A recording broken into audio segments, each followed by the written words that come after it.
20 नवंबर 2008 को भारत के इतिहास में एक ऐसा दिन बना जब मुंबई में आतंकवाद का भयानक चेहरा सामने आया। यह हमला पाकिस्तानी आतंकवादी संगठन लश्कर-ए-तैयबा के 10 आतंकवादियों द्वारा किया गया था। इस हमले में लगभग 166 लोगों की जान गई और सैकड़ों लोग घायल हुए। यह 26 नवंबर 2008 की एक सामान्य शाम थी। मुंबई अपनी चिरपरिचित तेज रफ्तार में थी। लोकल ट्रेनें दौड़ रही थीं, सड़कों पर भीड़ थी और प्रतिष्ठित ताजमहल होटल में लोग अपनी शाम को यादगार बना रहे थे। लेकिन कोई नहीं जानता था कि यह रात शहर के इतिहास में सबसे भयावह रात बनने वाली थी। समुद्र की लहरों के बीच एक नाव कराची से निकली थी। उसमें 10 नौजवान थे, जो दिखने में आम लगते थे, लेकिन उनकी आंखों में नफरत का तूफान था। वे लश्कर-ए-तैयबा के आतंकी थे, जिन्हें मुंबई में आतंक फैलाने का आदेश मिला था। नाव से वे एक छोटी बोट में शिफ्ट हुए और कोलाबा के पास समुद्र किनारे पहुंचे। उनके पास अत्याधुनिक हथियार, ग्रेनेड और जीपीएस डिवाइस थे। उनके मिशन का मकसद था मुंबई में खून की नदी बहाना। अध्याय 2, आतंक का आगाज। रात के लगभग 8 बजे आतंकियों ने अलग अलग टीमों में बंटकर शहर के प्रमुख स्थानों को निशाना बनाना शुरू किया। छत्रपति शिवाजी टर्मिनस, सीएसटी, कसाब और इस्माइल ने अपने बैग से AK-47 निकाली और ट्रेन स्टेशन पर अंधाधुंध गोलीबारी शुरू कर दी। प्लेटफॉर्म पर चीख पुकार मच गई। लोग जान बचाने के लिए भाग रहे थे, लेकिन कसाब और इस्माइल ने किसी को नहीं बख्शा। ट्रेन में बैठे कई यात्री भी उनकी गोलियों का शिकार हो गए। Leopold cafe. दूसरी ओर, लियोपोल्ड कैफे पर भी आतंकियों ने हमला किया। यह मुंबई के सबसे मशहूर कैफे में से एक था, जहां विदेशी पर्यटक और युवा अक्सर आते थे। गोलियों और ग्रेनेड ने वहां मौजूद लोगों को पल भर में मौत के मुंह में धकेल दिया। अध्याय 3, ताज और ओबेरॉय होटलों में नरसंहार। ताजमहल होटल। ताज होटल में कई विदेशी मेहमान और कारोबारी ठहरे हुए थे। आतंकवादी अंदर घुसते ही बंधकों को कब्जे में लेने लगे।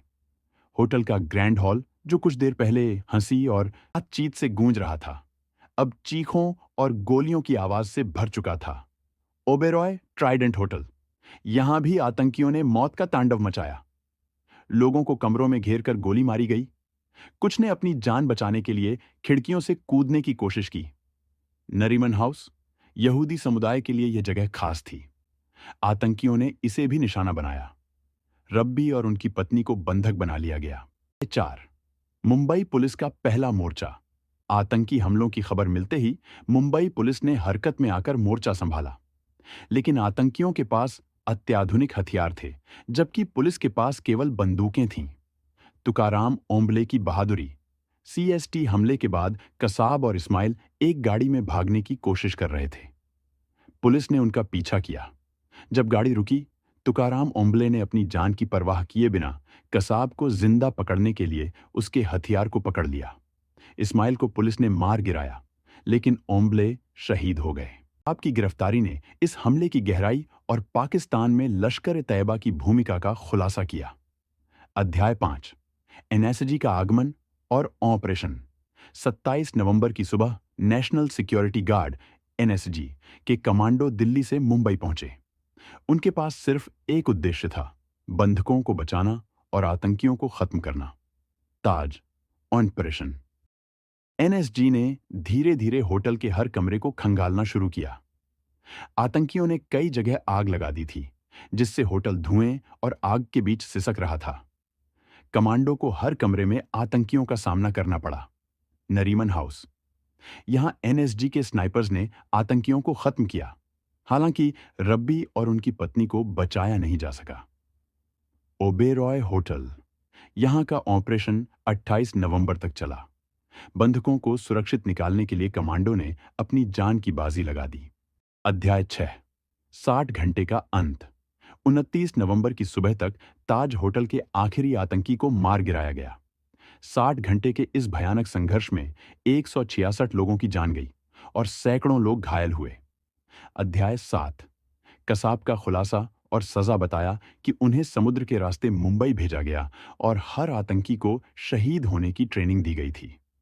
कसाब को भारत की अदालत ने फांसी की सजा सुनाई, जिसे 2012 में अंजाम दिया गया। अध्याय 8, बहादुरी की कहानियां। इस हमले में कई बहादुर लोगों ने अपने जीवन का बलिदान दिया। तुकाराम ओम्बले, जिन्होंने कसाब को जिंदा पकड़ा। एनएसजी कमांडो, जिन्होंने बंधकों को बचाने के लिए अपने प्राण दिए। होटल स्टाफ, ताज और ओबेरॉय के कर्मचारियों ने मेहमानों को बचाने के लिए अपनी जान गंवाई। अध्याय 9, सबक और नई शुरुआत।